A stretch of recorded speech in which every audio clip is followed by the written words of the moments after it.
નમસ્કાર. આજના virtual classroom training સેશનમાં આપ સૌનું હાર્દિક સ્વાગત છે. આજે હું આઈટીઆઈમાં ચાલતા ફેશન ડિઝાઇનિંગ ટ્રેડના લેસન ટૂલ્સ એન્ડ ઇક્વિપમેન્ટ વિશે આપ સૌને તાલીમબદ્ધ માર્ગદર્શન આપીશ. આજનો આપણો ટૉપિક છે ટૂલ્સ એન્ડ ઇક્વિપમેન્ટ, એટલે કે ફેશન ડિઝાઇનિંગની અંદર વપરાતા સાધનો. પહેલાંના સમયમાં કોઈપણ કાર્યમાં સાધન અને સામગ્રીની જરૂર પડે છે, એટલે કે ફેશન ડિઝાઇનિંગ ક્ષેત્રમાં પણ જુદા જુદા કામ માટે જુદા જુદા સાધનોનો વપરાશ થતો હોય છે, જુદા જુદા સાધનો વાપરવામાં આવતો હોય છે. પહેલાંના સમયમાં એવું હતું કે સાધનો પૂરતા હતા નહીં, એટલે અમુક સાધનોથી જ કામ ચલાવવું પડતું હતું. અત્યારે આ સાધનોની મદદથી દરેક કાર્ય કરવામાં આવતા હોય છે અને આ સાધનોથી કામ થતા હોય છે. તો આજે આપણે એવા ટૂલ્સ જેના વિશે માહિતી આપીશું અને જે સાધનો વપરાવવામાં આવે છે કે જે સાધનો વાપરવામાં આવે છે એને ટૂલ્સ કહેવામાં આવતું હોય છે અને એ ટૂલ્સ વિશે આજે આપણે જોઈશું. તો સૌથી પહેલાં આપણે જોઈશું કે ટૂલ્સ એન્ડ ઇક્વિપમેન્ટની અંદર મેઝરિંગ ટૂલ્સ એટલે કે માપ લેવાના સાધનો. તો માપ લેવાના સાધનોની અંદર અહીંયા આપણે measuring tape, leg measuring tape, CPG measuring tape અને મેઝરિંગ સ્ટેન્ડ વિશે જોઈશું. સૌ પહેલાં મેઝરિંગ ટૂલ્સની અંદર મેઝરિંગ ટેપ બતાવી છે કે જે બંને સાઈડ એના કલર અલગ અલગ બજારની અંદર મળતા હોય છે, જેમાં મોટા આંકડાવાળો જે ભાગ છે એનો અને નાના જ આંકડાવાળો જે ભાગ છે એ બંનેનો કલર અલગ અલગ હોય છે. એક ભાગની અંદર ઇંચમાં માપ આપેલા હોય છે અને બીજી સાઈડમાં સેન્ટીમીટરના ભાગ આપેલા હોય છે. આ મેજર ટેપનું માપ 152 સેન્ટીમીટર લાંબી અને 2 સેન્ટીમીટર એની પહોળાઈ હોય છે. બીજી સાઈડની અંદર જે નાના આંકડા હોય છે જેને આપણે સેન્ટીમીટર કહીએ છીએ, બીજી સાઈડની અંદર જે નાના આંકડા છે જેને આપણે સેન્ટીમીટર કહીએ છીએ એ 152 સેન્ટીમીટર લાંબી અને 2 સેન્ટીમીટર પહોળી હોય છે. એ જ રીતે બીજી સાઈડમાં જે મોટા આંકડા આપેલા છે જેનું માપ 1 થી 60 ઇંચનું માપ હોય છે. આ મેજર ટેપની અંદર એક છેડા ઉપર 8 સેન્ટીમીટરની લાંબી પતરાની પટ્ટી હોય છે, જેનાથી આપણે મેજર ટેપને સારી રીતે એને ફોલ્ડ કરીને મૂકી શકતા હોઈએ છીએ. અને બીજી સાઈડ અડધા ઇંચની એટલે કે 1 સેન્ટીમીટરની નાની પતરી આપેલી હોય છે, જે સ્ટીલની અથવા તો પ્લાસ્ટિકની બનેલી હોય છે. બીજું છે લેગ મેઝરિંગ ટેપ, એટલે કે લેગ મેઝરિંગ માપવાનું સાધન જે પગનું માપ લેતું હોય છે. એટલે કે સૌથી પહેલાં આનો જે શેપ છે એ ગોળાકાર અથવા અર્ધચંદ્રાકાર આકારનો આપેલો છે. પગની અંદરના ભાગનું માપ લેવા માટેનું આ એક સાધન છે, જે અર્ધચંદ્રાકાર લાકડીનું બનેલું હોય છે અને એની વચ્ચે ગોળાઈની મધ્યમાં જે તમે ઇમેજની અંદર જોઈ શકો છો કે એની મધ્યમાં એક ઇંચ ટેપ લાગેલી હોય છે. આ ગોળાઈને ઉપરનો જે ગોળાઈનો ભાગ દેખાય છે એમાં પગને ફસાવીને અંદરના પગ એટલે કે થાઈઝનું ગીદડીનું માપ આ ઇંચ ટેપ વડે લેવામાં આવે છે. આના ઉપયોગથી શરીરને અડવાની જરૂર રહેતી નથી અને માપ લેવાનું સારું રહે છે. ત્રીજું મેઝરિંગ ટૂલ્સ છે સીપીજી મેઝરિંગ ટેપ. ખાસ કરીને આ કોટનું માપ લેવા માટે ઉપયોગ કરવામાં આવતો હોય છે. આની મદદથી 3 માપ એક સાથે લઈ શકાય છે. એક છાતીનું માપ, બીજું ખભાનું માપ એટલે કે આખા શોલ્ડરનું માપ, ડેપ્થ ઓફ સ્કાય અને આનાથી વિશેષ ઉપરથી એ ઓવર શોલ્ડર તેમજ અંડર શોલ્ડરનું પણ માપ લઈ શકાય છે. આ ટેપની વિશેષતા એ છે કે એની અંદર એક સાથે 3 કલરની ટેપ હોય છે, એટલે કે ત્રણેયના કલર જુદા જુદા હોય છે અને એટલા માટે જ એ એક સાથે તેના 3 માપ લઈ શકાય છે. ચોથું મેઝરિંગ ટૂલ્સ છે મેઝરિંગ સ્ટેન્ડ. આ જે મેઝરિંગ સ્ટેન્ડ છે એ વધારે વ્યક્તિના લાંબા વસ્ત્રો જેવા કે ઓવરકોટ, લેડીઝને નાઇટી ગાઉન વગેરે જેવા માપ લેવા માટે, ઘેર ચેક કરવા માટે આનો ઉપયોગ થાય છે. આ મેઝરિંગ સ્ટેન્ડની વચ્ચે એટલે કે એલ્યુમિનિયમની એક રોડ એક સ્ટેન્ડ ઉપર લાગેલી હોય છે.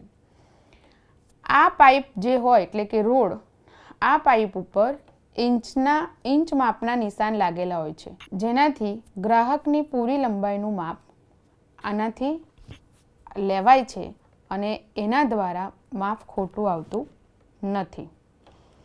મેઝરિંગ ટૂલ્સની અંદર આપણે જોયું કે measuring tape, leg measuring tape, CPG measuring tape અને મેઝરિંગ સ્ટેન્ડ, આ 4 આપણે મેઝરિંગ ટૂલ્સની અંદર જોયા. હવે આવશે ડ્રાફ્ટિંગ અને માર્કિંગ ટૂલ. ડ્રાફ્ટિંગ અને માર્કિંગ ટૂલની અંદર ડ્રાફ્ટ કયા ટૂલ્સથી દોરાતા હોય છે અને માર્કિંગ કયા ટૂલ્સથી થતું હોય છે એના વિશે આપણે વિગતવાર જોઈશું. ડ્રાફ્ટિંગ અને માર્કિંગ ટૂલ્સની અંદર L scale, French curve, leg shaper, compass, tailor's art curve, tailor's chalk, pencil, eraser અને ટ્રેસિંગ વ્હીલ, જેનાથી આપણે ડ્રાફ્ટિંગ અને માર્કિંગ કરીશું.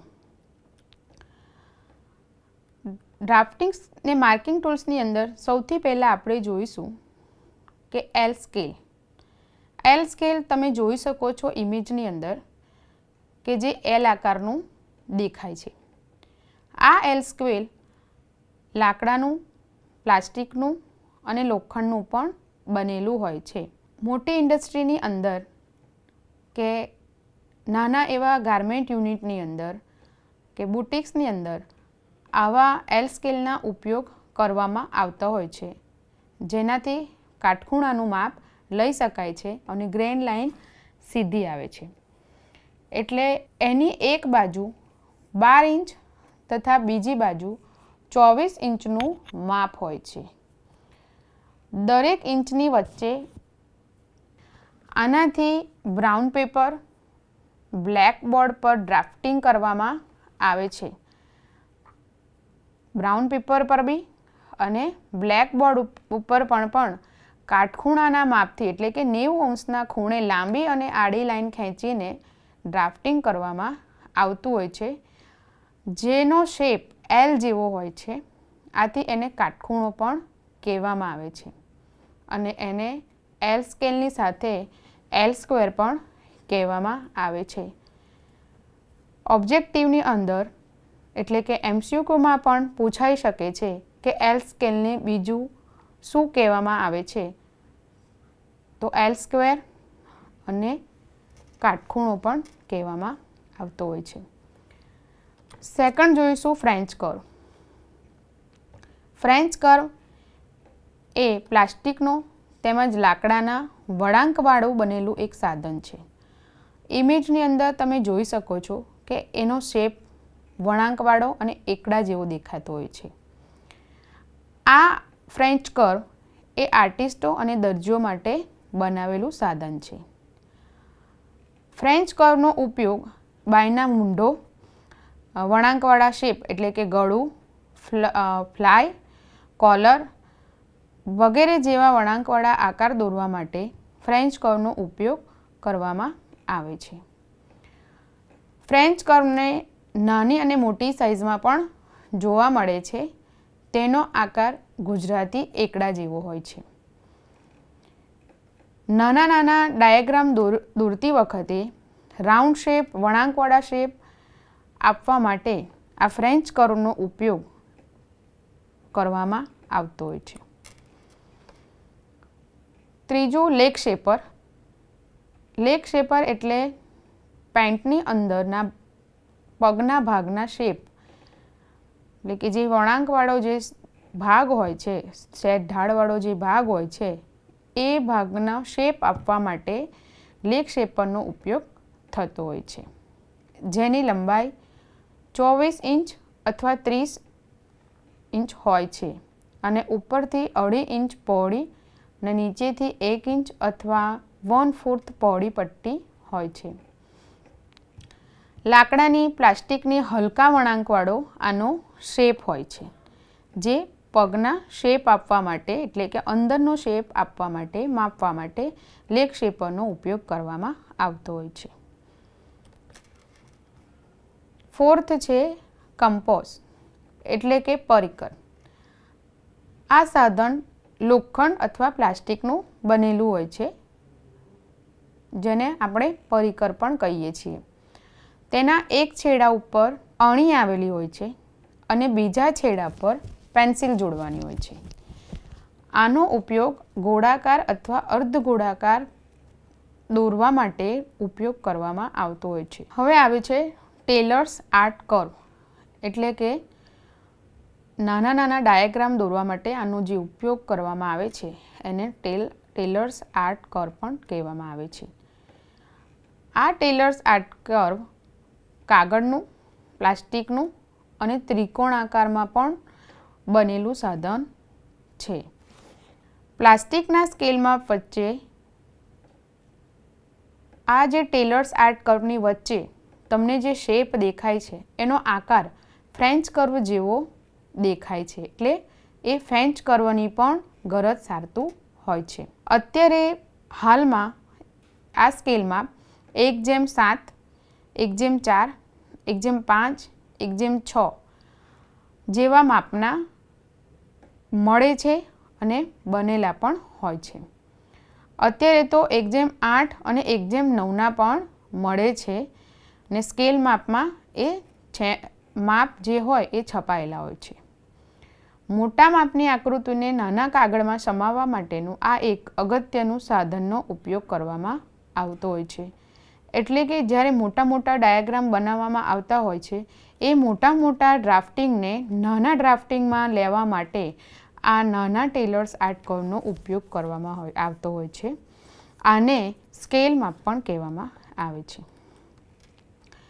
ડ્રાફ્ટિંગ માટે બીજું ટેલર્સ ચોક જે ટૂલ્સ છે, જેને ટેલર્સ ચોક કહેવાય છે, જે જુદા જુદા આકારમાં અને જુદા જુદા કલર્સમાં મળે છે, જેની ચારેય બાજુ ધાર આપેલી હોય છે, જેને દરજીનો ચોક પણ કહેવાતો હોય છે. આ ચોક ખૂબ નાજુક હોય છે, પડતા જ તૂટી જાય છે. કાપડ ઉપર ડાયાગ્રામ દોરવા માટે, ડાર્ટ્સ, પ્લીટ્સ, ટક્સ વગેરે જેવા નિશાની કરવા માટે આ ચોક વપરાતા હોય છે. 7 પેન્સિલ જે અલગ અલગ કલરમાં ઇમેજમાં તમે જોઈ શકો છો. સામાન્ય રીતે આપણે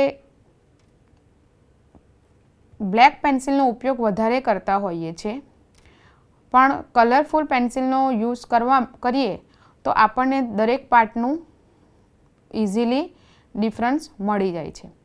તો કાળી જે પેન છે એની અંદર કાળી, લાલ અને બ્લુ એમ 3 રંગનો ઉપયોગ કરવામાં આવતો હોય છે. કાળી લખવા માટે, ડાયાગ્રામમાં ફ્રન્ટ પોર્શન બતાવવા માટે બ્લુ અને બેક દોરવા માટે લાલ પેન્સિલનો ઉપયોગ કરવામાં આવે છે. 8 ઇરેઝર.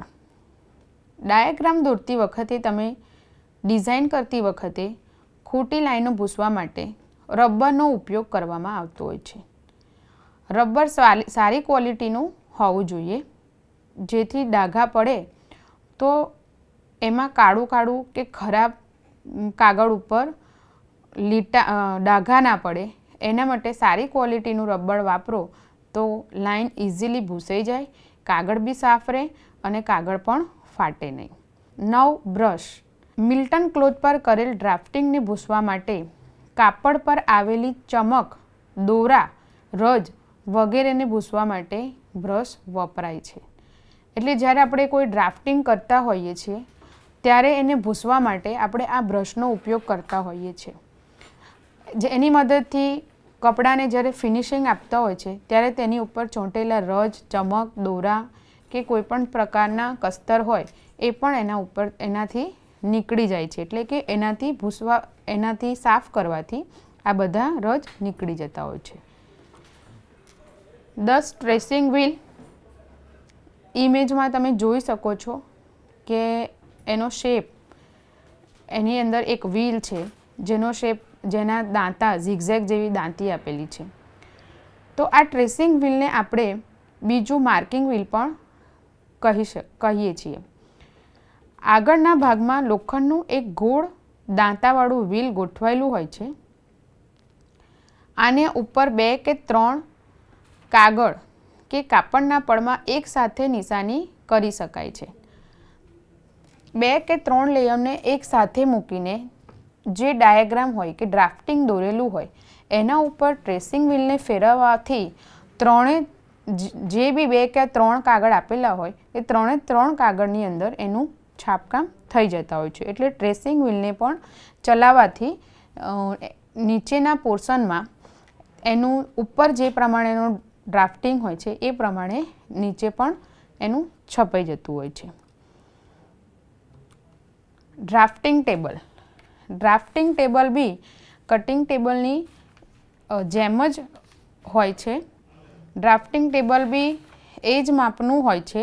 ડ્રાફ્ટિંગ ટેબલનો ઉપયોગ કોઈપણ ડાયાગ્રામને દોરો અને તેના ઉપર ફરીથી એને ઇરેઝ કરીને ફરીથી દોરી શકાય એના માટે ડ્રાફ્ટિંગ ટેબલનો ઉપયોગ કરવામાં આવતો હોય છે. થર્ડ આવશે કટિંગ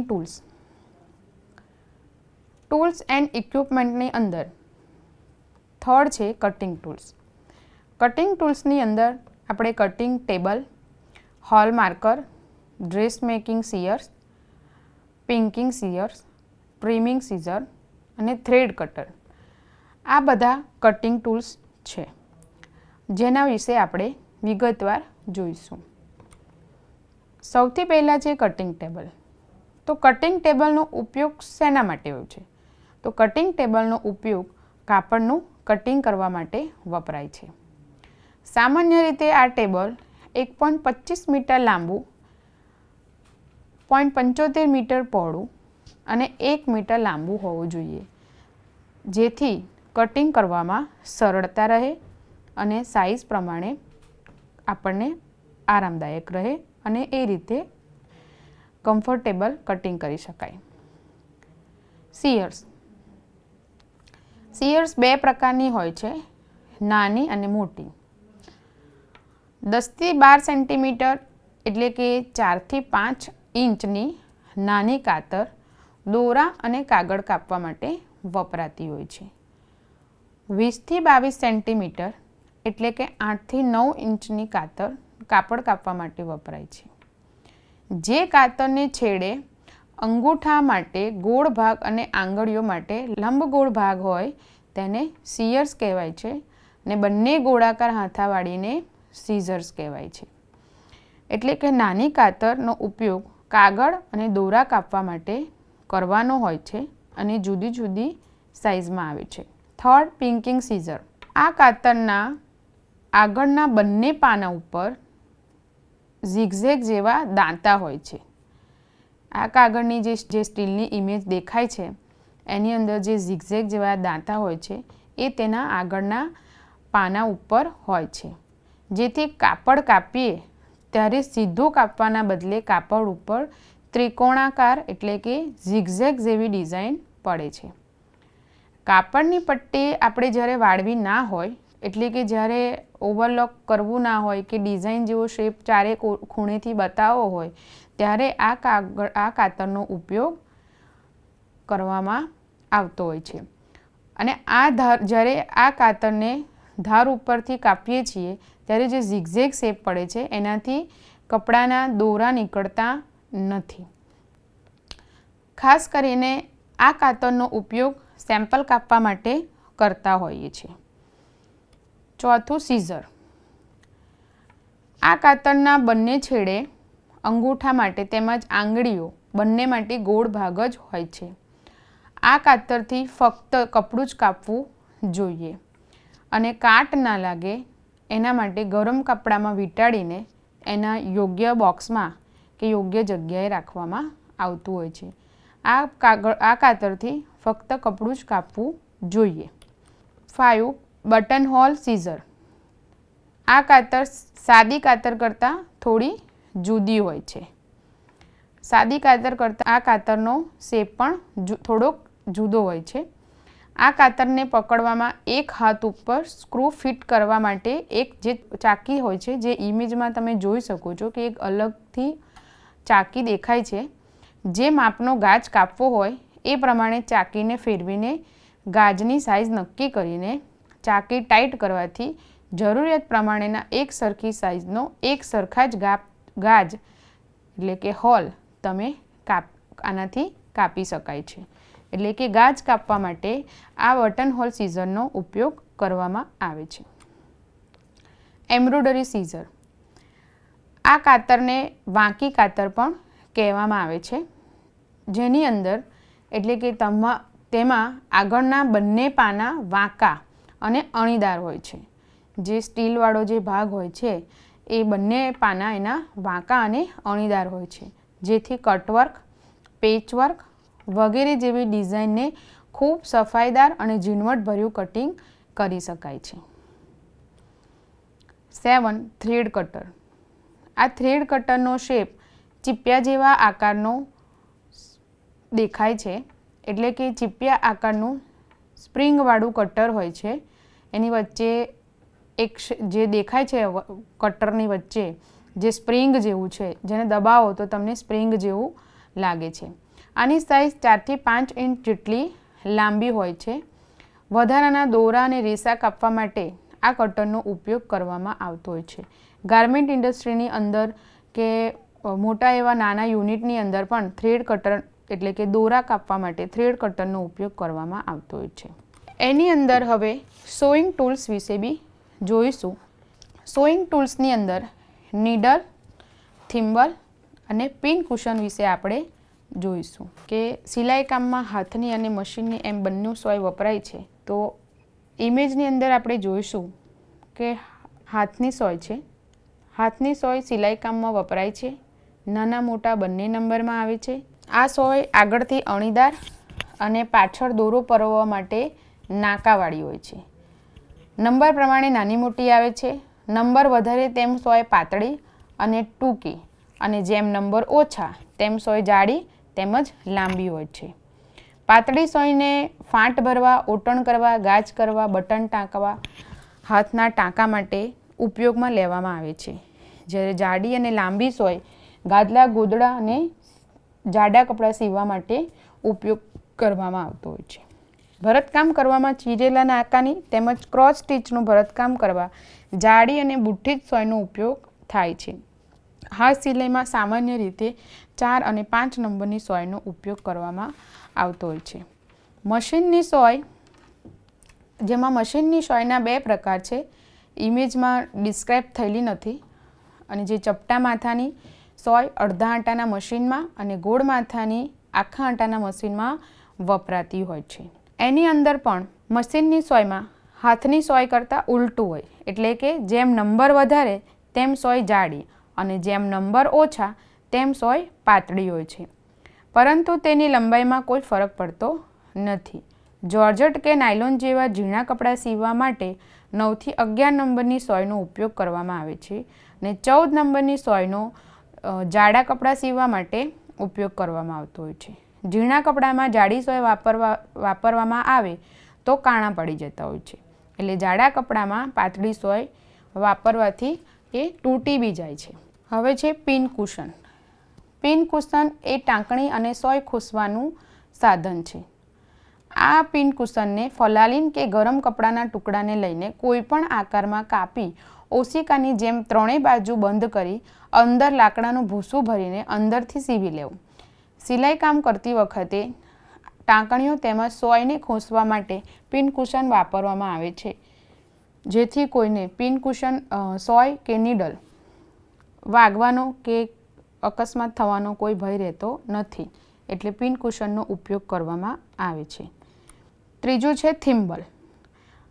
થિમ્બલનો ઉપયોગ સીવતી વખતે આંગળી ઉપર પહેરવીને કામ કરવા માટે થતો હોય છે.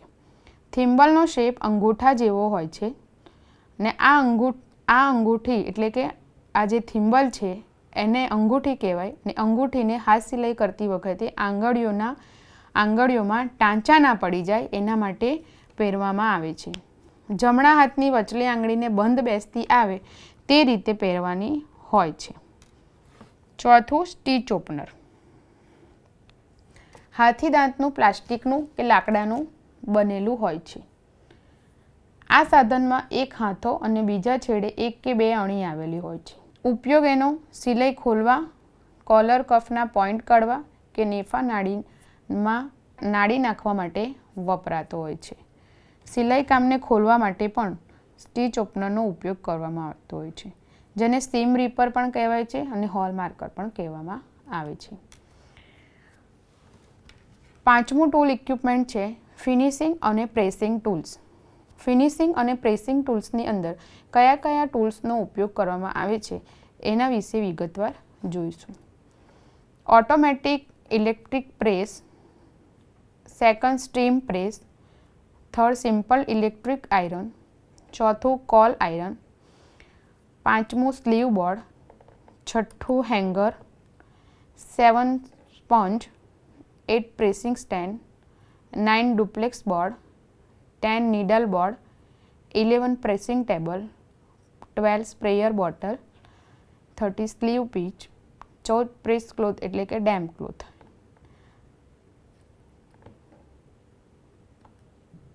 આ છે ફિનિશિંગ અને પ્રેસિંગ ટૂલ્સ. એમાં સૌથી પહેલાં આપણે જોઈશું કે ઓટોમેટિક ઇલેક્ટ્રિક પ્રેસ. આ ઇસ્ત્રી ખૂબ જ સગવડ ભરેલી આવે છે, જે જરૂર હોય એટલી ગરમ થઈ જાય અને એની મેતે એટલે કે ઓટોમેટિક બંધ થઈ જાય, જેનાથી વારે વારે સ્વિચ ચાલુ બંધ કરવાની જરૂર પડતી નથી. અને કપડું પણ કપડાની ઉપર પ્રમાણસર ઇસ્ત્રી ગરમ થાય છે અને ઓટોમેટિક બંધ થઈ જાય છે. આ ઇસ્ત્રી પર ગરમ કરવાનું એક ડાયલ પણ આપેલું હોય છે, એટલે એનાથી જે પ્રકારનું કપડું હોય એ પ્રકારનું ડાયલ ફેરવીને તેનું ટેમ્પરેચર સેટ કરીને પ્રેસ કરવામાં આવે છે. એટલે કે ડાયલને સેટ કરીને પ્રેસ કરવું. અને જે ઘરઘરાઉ અને ઇન્ડસ્ટ્રીમાં પણ સારી રીતે એનો ઉપયોગ થતો હોય છે. Steam press. આ ઇસ્ત્રીથી પણ ખૂબ ઝડપથી અને સફાઈભર્યું કામ થતું હોય છે. આ ઇસ્ત્રી વરાળથી ચાલતી ઇસ્ત્રી છે. તેમાં કાપડ ઉપર પાણી છાંટવાની જરૂર પડતી નથી, પરંતુ ઇસ્ત્રીની અંદર જ પાણી ભરી લેવાની વ્યવસ્થા હોય છે. એની અંદર એક નાનું પાણી ભરવા માટેનું હોય છે, જેની અંદર પાણી ડાયરેક્ટ ભરાતું હોય છે. આપણે એની અંદર પાણી ભરી શકતા હોઈએ છીએ. ઇસ્ત્રીની નીચે એટલે કે એની નીચેની સપાટી પર કાણા આવેલા હોય છે અને તેમાંથી વરાળ સ્વરૂપે પાણી નીકળતું રહે છે અને એનાથી પ્રેસ થતી રહે છે. સિમ્પલ ઇલેક્ટ્રિક આયરન, જે આપણે રૂટિન ઘરની અંદર જોઈએ છીએ કે સામાન્ય એકદમ ઇલેક્ટ્રિક આયરન હોય છે, જે એકદમ વજનમાં હલકી હોય છે અને ઇલેક્ટ્રિકથી ચાલતી હોય છે, જે જલ્દી ગરમ બી થઈ જાય છે અને ઓછા સમયમાં સફાઈપૂર્વક આપણને કામ આપે છે. ફોર્થ, કોલ આયરન એટલે કે કોલસાની ઇસ્ત્રી. ઇમેજની અંદર જોઈ શકો છો કે સૌથી પહેલાં જ્યારે ઇલેક્ટ્રિક ઇસ્ત્રીની શોધ નહોતી થઈ ત્યારે આ ઇસ્ત્રીનો એટલે કે કોલસાની ઇસ્ત્રીનો ઉપયોગ થતો હતો. કોલસાની ઇસ્ત્રીમાં વારંવાર કોલસા પૂરવા પડે છે. પાછું થોડું કામ હોય તો પણ ઇસ્ત્રીને ગરમ થાય ત્યાં સુધી આપણે રાહ જોવી પડે છે અને તેથી સમયનો બગાડ પણ વધુ થતો હોય છે. કોલસાનો બગાડ પણ વધુ થતો હોય છે. એની સાથે સાથે ક્યારેક ધ્યાન ના રહે તો કોલસાની ઇસ્ત્રીથી તણખલો પણ પડે છે, એટલે કપડામાં કાણા પડવાની કે કપડું બળવાની પણ શક્યતા રહે છે. આ જૂના જમાના એટલે કે પહેલાંના જમાનામાં જ્યારે ઇલેક્ટ્રિકની આયરનની શોધ નહોતી થઈ ત્યારે કોલ આયરનનો એટલે કે કોલસાની ઇસ્ત્રીનો ઉપયોગ થતો હતો. Sleeve board. સ્લીવ બોર્ડ એ લાકડાના બે પાટિયાની વચ્ચે નાના હેન્ડલથી જોડેલા હોય છે અને ઉપરના પાટિયા ઉપર ગાદી બિછાવેલી હોય છે, જેનો એક છેડો સીધો અને બીજો છેડો ગોળાકાર હોય છે, જેમાં સ્લીવ લગાવીને ઇસ્ત્રી કરવામાં આવે છે. ઇમેજની અંદર ખૂબ સારી રીતે દેખી શકાય છે કે એક લાકડાના બે પાટિયાની વચ્ચે એક હેન્ડલથી એને ફિટ કરેલું હોય છે. ઉપરનો પાટિયાનો ભાગ એક સાઈડનો ગોળાકાર છે અને બીજાનો સીધો છે, જેની અંદર સ્લીવ શેપ પ્રમાણે જ એનું બોર્ડ બનાવેલું હોય છે, જે સ્લીવ અંદર ભરાવીને એમાં ઇસ્ત્રી કરવામાં આવતી હોય છે. 6 હેંગર એટલે હેંગર પણ અત્યારે જુઓ તો તારના, લાકડાના, પ્લાસ્ટિકના, લોખંડના એવા બધા હેંગર પણ મળતા હોય છે. તો જ્યારે કપડાને ઇસ્ત્રી કર્યા પછી ઇસ્ત્રી કરેલા કપડાં ખરાબ ના થઈ જાય એના માટે હેંગરનો ઉપયોગ કરવામાં આવે છે અને એ કપડાને હેંગર ઉપર લટકાવવામાં આવે છે. ફેશન તરીકે કપડાં લટકાવીને પણ આપણે જાહેરાત કરી શકાય છે. 7 સ્પોન્જ. સ્પોન્જ એક પ્રકારનું ડેમ્પ ક્લોથ છે, જે એટલે કે એક ડેમ્પ ક્લોથ જેવો એક ટુકડો છે, જે આપણે સ્પોન્જને તમે ઘરે બી જોઈ શકો છો, જેને આમ સિમ્પલ ફોર્મમાં ડેવલપ જેવું બી કહી શકાય કે ઇસ્ત્રી કરતી વખતે કપડાને ભીજવવા તેને કપડા ઉપર ફેરવવામાં આવતું હોય છે કે પાણીની એ વખતે છંટકાવની જગ્યાએ આપણે સ્પોન્જનો બી ઉપયોગ કરીને કપડાને ભીંજાવી શકતા હોઈએ છીએ. Pressing stand. 8 pressing stand. આ લગભગ 36 ઇંચ લાંબુ અને 12 ઇંચ પહોળું હોય છે. આની સીધા હાથે પ્રેસ રાખવા માટે 6 ઇંચની જગ્યા હોય છે. ડાબા હાથ સાઈડ એક નુકીલા હોય છે, જેના પર ઇસ્ત્રી કરતી વખતે ડાર્ટ્સની કિનારીઓ પ્રેસ કરાય છે. તેમજ મૂંઢા વગેરેને નોક પર ચડાવીને પ્રેસ કરી શકાય છે. એટલે કે જે અણીવાળો ભાગ છે એની ઉપર ચઢાવીને એને પ્રેસ કરવામાં આવે છે. Duplex board. આના ઉપર એવા ભાગ પ્રેસ કરવામાં આવે છે જે જમીન પર ના કરી શકાય, જેવા કે બ્લાઉઝના ખાભા, ડાર્ટ્સ અને નીકરની પાછળની સિલાઈ વગેરે જેવા ડુપ્લેક્સ બોર્ડ પર પ્રેસ કરવામાં આવે છે. Needle board.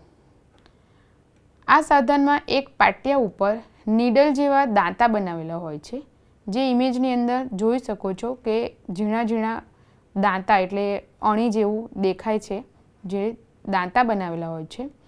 વેલ્વેટ, ટોવેલ જેવા મટીરિયલ્સમાં રૂંછાવાળા કપડામાં ઇસ્ત્રી કરવા માટે વપરાય છે.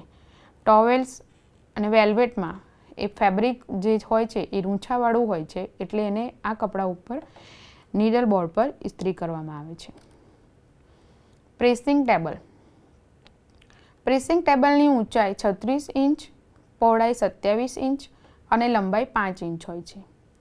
સામાન્ય રીતે ઊંચાઈ 3 ફૂટ, લંબાઈ 4 ફૂટ ને પહોળાઈ 3 ફૂટ હોય છે.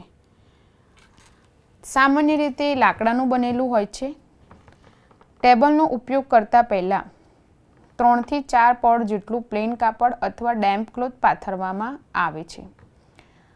અત્યારે પ્રેસિંગ ટેબલ હાઇડ્રોલિક એટલે કે ઓટોમેટિક ઇલેક્ટ્રિક પ્રેસિંગ ટેબલોનો ઉપયોગ થતો હોય છે.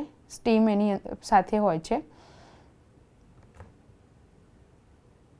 અને જેની ઉપર કપડું પાથરવામાં આવે છે એ 3 થી 4 પડ જેટલું પ્લેન કપડું અને ડેમ્પ ક્લોથ પાથરવામાં આવતું હોય છે.